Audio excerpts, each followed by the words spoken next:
All right. Hey, everybody. Welcome back to the channel. This is Rob here. It's Smirking on Reviews, back talking more Walking Dead Season 11.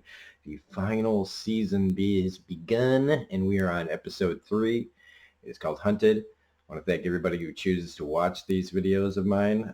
Really appreciate it. I know there are a plethora of Walking Dead content makers out there, ones who've been sticking by the show through the thick and thin. And while I was talking about it, I don't know, around the time that just before like Negan showed up, I've been a fan of The Walking Dead since the comics, and so it even though I've come and gone and I've had my difficulties with this show. I mean, I feel like, I don't know about anybody else, but I feel like a lot of people, they either couldn't get into it or got into it for a second or and bailed later and everything, and I've just had this up and down crazy relationship with this show. And I like, that's why I feel like it's necessary to come back for the end for sure and cover all of it, good or bad, my honest opinion. If you don't like it, literally, it's just my opinion. I know some people, this show rises, the sun rises and sets on this show, and that's great. That's fine. Like I said, I've read all of it. I like a lot of the characters still, so if you're liking what I'm doing here on the channel and you're not a subscriber, please become a subscriber to the channel. Don't forget to hit the like button, all that jazz. Subscribe, hit the bell for notifications. It's 7:40 in the morning here, okay? So I'm a little rusty in the old brain department right now. But this is Hunted, and I do like this episode. And I don't know why I had that weird awkward pause. I do like this episode because it deals with a lot of like hope and death of hope and keeping hope, but still trying to keep hope alive, trying to keep just people alive in general. Consequences, how, the Negan Maggie thing continues. This is like, and I've talked about the very special issue where Negan and Maggie have it out in the comics, and I brought it up before. And what I'm feel like I'm seeing here is like, instead of doing it in one issue of the comic, I feel like they're doing that issue over a series of episodes, where we're getting a long form version of this, where instead of just her confronting him in his little cabin, they're forced to be with each other. Put these two characters who, one has to face what he's done every time he looks at her, and the other one, it's the same way. She has to face, what he did to her. And you put these kind of characters together in a show like this, and it usually works, and it's working for me so far. Like a lot of really great pairings in TV history that have been like people that shouldn't get along. The first one that pops in my head is like the stuff in Game of Thrones season 3 with Arya and Tywin Lannister, like two.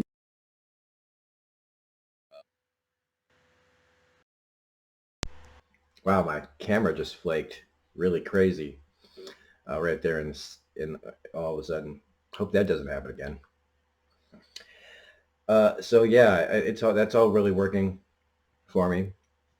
The Carol B story with the horses is a whole different ball of wax. This one dealing with hope and the death of hope, or trying to keep hope alive, and again, just trying to keep people alive, because I mean, Alexandria don't look good. When you look at it from the rainy day, cold light of day perspective, it's pretty burned out. I mean, you look at the houses in the background, a lot of them seem fine and all that, but everything that they've built, it's not looking good. And without food and the horses to help keep their, the buildings up, the walls up, things are just even more dire than usual. And then you got a little bit with Gabriel, and Gabriel is a very, very interesting character. Such a polarizing character, I feel like. I think, especially from where he started out. And that's one of the great things about this show is how these characters have all turned out. I think he's also better version here than in the comics. I feel like the comics, uh, while there was an arc for the character who I believe would have been dead by now in the comics, uh, I think he died, I think, during Whisperers. Maybe even died during the Saviors thing. Because I think he died upside down on a telephone pole. Like, I think it was with the Saviors. Like, he was supposed to, like, come down and he fell and he was hanging there and the walkers just came and freaking killed him, like, while he was hanging there. It's pretty brutal. But I really like what they did here with Gabriel, what they're showing us with Gabriel. I actually liked his episode with Aaron and Robert Patrick earlier this year because it might not have driven the story forward. I think that was a lot of people's complaints is that it was not driving the story forward, but I was really digging the character stuff. And Gabriel's character, I'm glad is seeing this turn. And that's just a personal bias on me because I kind of like and seeing his character go down this dark path because my own feelings about religious beliefs and stuff, and that's just me. I'm sure that this character will find a moment where he, goes, "Oh shit, I can't be like this. I really, if I do this, I'm no better than that. Like, I got to get back to whatever." But for right now, I'm enjoying him going down like the way he's thinking. So we start with this pretty brutal ambush, which I really dug. Like there's not much to be afraid of on this show. I'm not afraid of walkers. Whenever a walker sneaks up on one of our characters, and I roll my eyes a little bit because I feel like these people that have lived this long have grown eyes in the back of their heads. They've got eyes everywhere. They live their head in a swivel. And if you've accidentally lived this long, you're either like the people in the Commonwealth or just you got so insanely lucky. It's like every day you win the lottery just being alive. At this point in this universe, if you're alive, you deserve to be alive for the most part. And so a walker sneaking up on you just kind of feels like stupid. And I guess it's meant to be like anything can happen. But I mean, with the characters that we have, like with Maggie, right?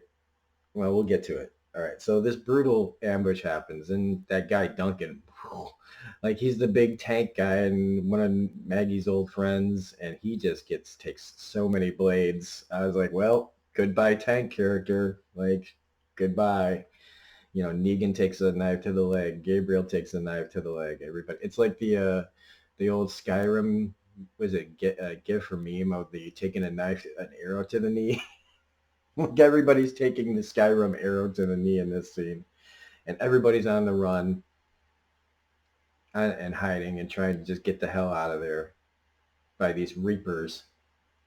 Who again, I'm what I'm liking about these characters is with Gabriel being the man of God and knowing what we know from the trailer for next week of these people. They're like, we've been blessed and all this other bull crap.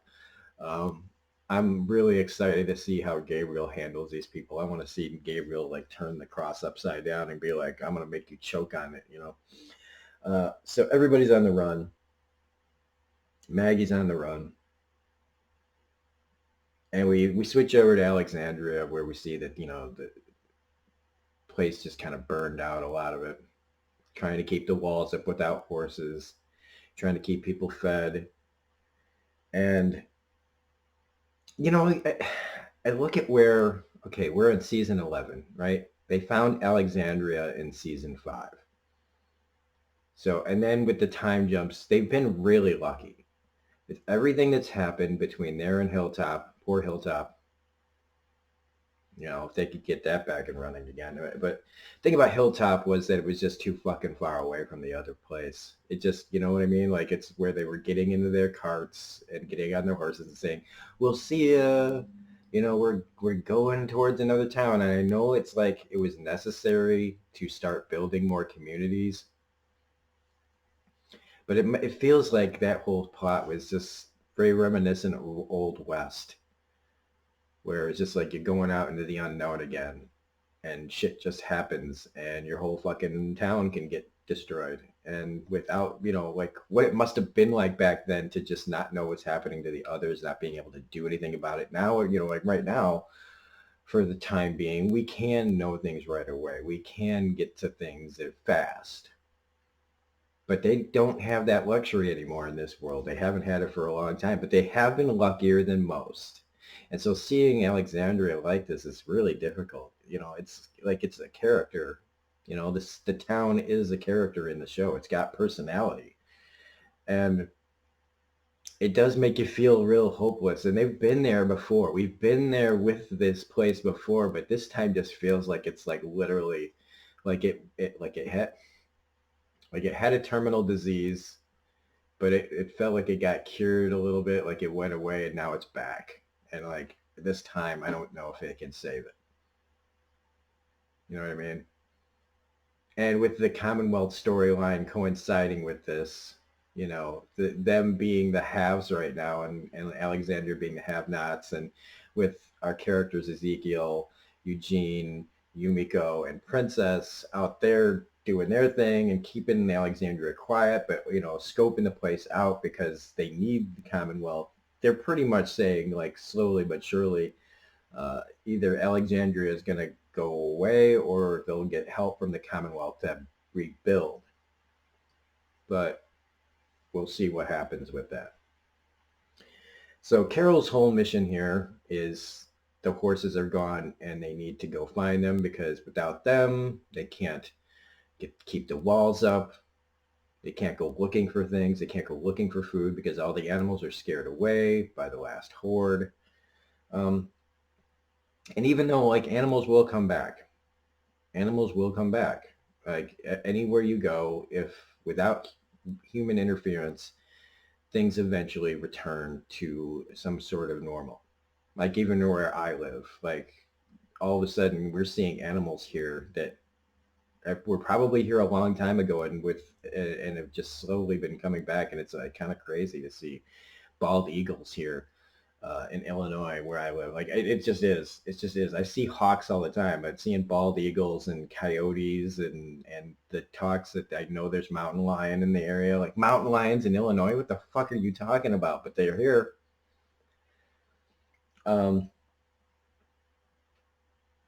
So we also get a little bit with the kids. I call it the kids table scene, right? Where the kids are playing cards, talking about how what the adults mean and what it really says when they're like, we'll be back soon. And while I found it a little weird, the dialogue being very not didn't feel very realistic that kids talk this way. It was still a nice scene because I think that kids these in art right now don't really talk that way. But I think kids that grow up in this world would probably talk this way a lot more. They have to grow up. They don't. The realities and the fact that you can't shelter them from the hellscape that they're living in.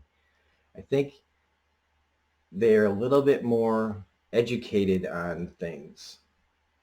They pick up on things, and if the adults are talking more adult, I think the kids pick up on that language and probably talk more like this and more matter-of-factly. They don't talk like normal kids. They don't, because there is no normal. Their normal is this. Their normal isn't sitting in front of a tablet for 6 hours playing some stupid, mobile game. They're sitting there like just struggling to survive. So Carol and Kelly and Magna, who again, all these characters have nothing to do. Rosita has nothing to do. Magna has nothing to do. Carol has nothing to do. Kelly has nothing to do. It's a shame that this is, but this is a necessary plot. But I just say that, like, when Magna and them came into the comics, there was the comic was on its way out the door, so it didn't really matter as much about character development with some of them. It was disappointing because then, if with the comic book ending shortly after they arrived, they were interesting characters, and just like here, they were interesting characters, and then now there's not much for them to do except for things like this. Because Magna in the comics is a pretty like intense character, and there were some pretty intense things that the character got to do. But in this, they're getting horses, and that whole part of the episode is really the hope of keeping Alexandria alive. And when they find the dead horse, it's another blow, and it's for Kelly, like losing her sister and not knowing if she's alive, which we all know, you know now how that is. Um, Keeping that hope alive and going after the horses and getting this mission done was a morale boost for these characters. Uh, the whole put the lassos down, and knowing that I thought it was a little too corny, but whatever, I rolled with it about, they're not running, they just want to come home. You know, I guess maybe if like the horses were so freaked out, they just didn't even know how to get home. And I'll roll with it, even if I don't 100% know if I believe that. I know like some animals just instinctively know how to find their way home. Um, and so they do. They get the horses back, and Magna then tells Carol, hey, don't give Kelly false hope. Which is like, oh, come on, Magna, shut up. Literally, just shut up. Because poor Carol then, because there's no food, yes, they got the horses, but she has to sacrifice this horse just so that everybody can eat. So they get these horses back, and they have to kill one already. And it's just so, like, poor Carol, again, just how she keeps going is a testament to the character. And Melissa McBride, how she plays her, is just so amazing. And the kids then eating the horse, like, and talking about how they had to eat spiders. So the main other story, let's get to the main story because we've already talked for 16 minutes, right? Is Maggie, what I like to call her Dawn of the Dead moment, where she runs to an abandoned mall, and I was just immediately like, yes, after 11 seasons, we finally made it to a mall where she's being tracked and hunted by these reapers. And this genuinely, kind of creepy moments. I was never once afraid for her, though. I was never afraid for anybody in this, really, because it just feels like no one was really going to die of importance, and we do. And just like I said, and we'll get to it, the unimportant die. The characters that we've just been introduced to, how can we possibly care about? We only care about them through the eyes of our characters who we've been following forever. It's only important to them, so through them it becomes important to us. But their deaths mean nothing. You can feel bad that the character is dead. A person dies, but since, like they're fictional, so I'm not like cry me a river. Everybody dies in The Walking Dead. But this had a couple of genuinely creepy moments where, yes, that walker sneaks up on her. I rolled my eyes, but I immediately like laughed when she like throws the thing down the middle section of the staircase and just goes straight down. And even she's like, but that gave the hunter a chance to get right behind her. And that was creepy. It was very Michael Myers. That was very Jason Voorhees, especially because he's wearing a mask. But he doesn't get the drop on her. She kicks him down the stairs, and then it leads to a fight between Alden, Maggie, Negan, and these two guys trying to kill them. Again, the reaching for the weapon trope is in this, and I always wonder, like, all the strength that it takes to keep somebody off of you who's coming down on you pretty hard with a reaper blade, to be able to reach a bottle. Like, yes, I like that she does turn and just punch him a bunch of times so that she can reach the bottle. That breaks. I like that it breaks when she's trying to get it and then uses it as a knife to stab the guy. And then Negan, being Negan, takes a crowbar to the back of the guy. And Alden's fight ends with him cut up, but also the guy drops him like, I don't know if they're not grenades. They were like some kind of bomb, though, like little smoke bombs, pipe bombs. And Alden's pretty badly hurt. But not as bad as Duncan, our red shirt tank, who they find with Agatha, and he dies. And then they get out to the woods where they keep having these heart-to-hearts, where it's like it should be easy to get away, even dragging Alden along, to get away from a bunch of walkers. But somehow they find themselves practically surrounded. And then Agatha gets bit, and Agatha gets eaten alive. And Maggie's just losing more people that she used to know. But again, they have all these people that you don't care about. Like the guy who got his throat slit in the beginning of the episode. Who the hell was that guy? I didn't know who he was.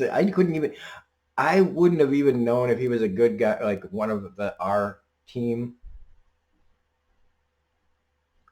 if it wasn't for the fact that the guy that killed him had a mask on.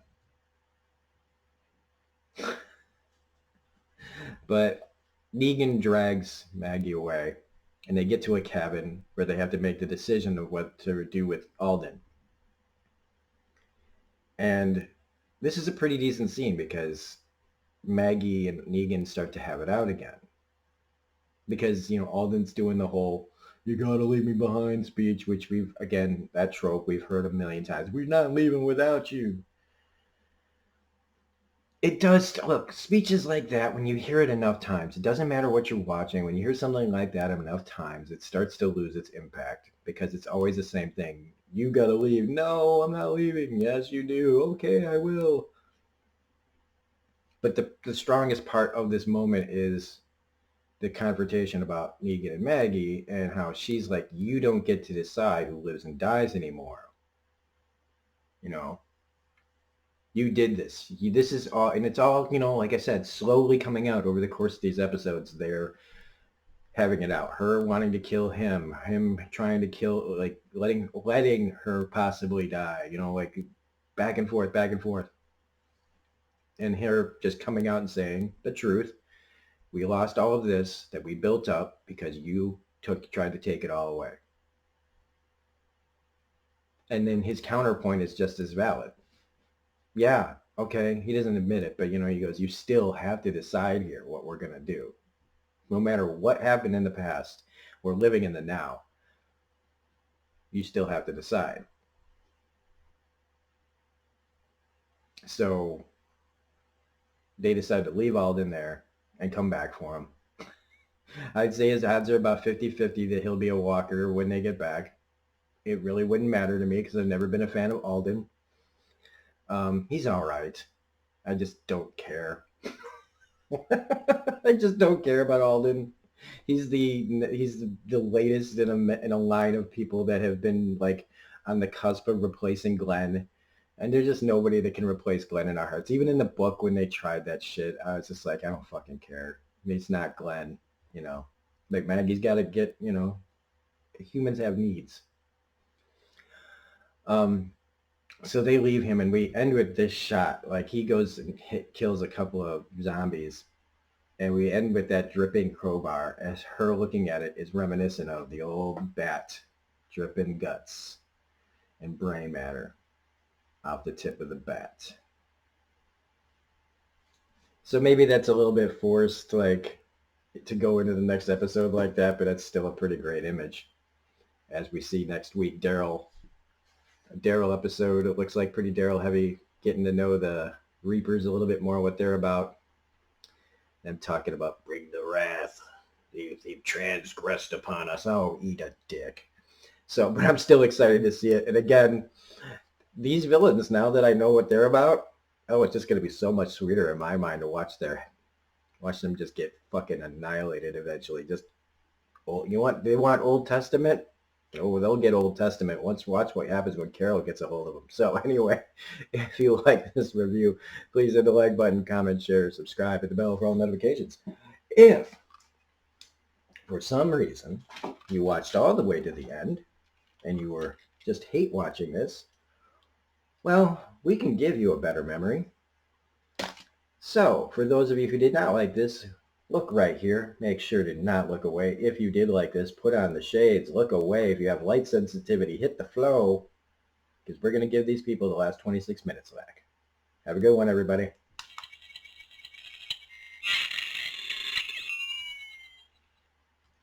Here's a quick memory of Carol being a badass for about 10 seconds.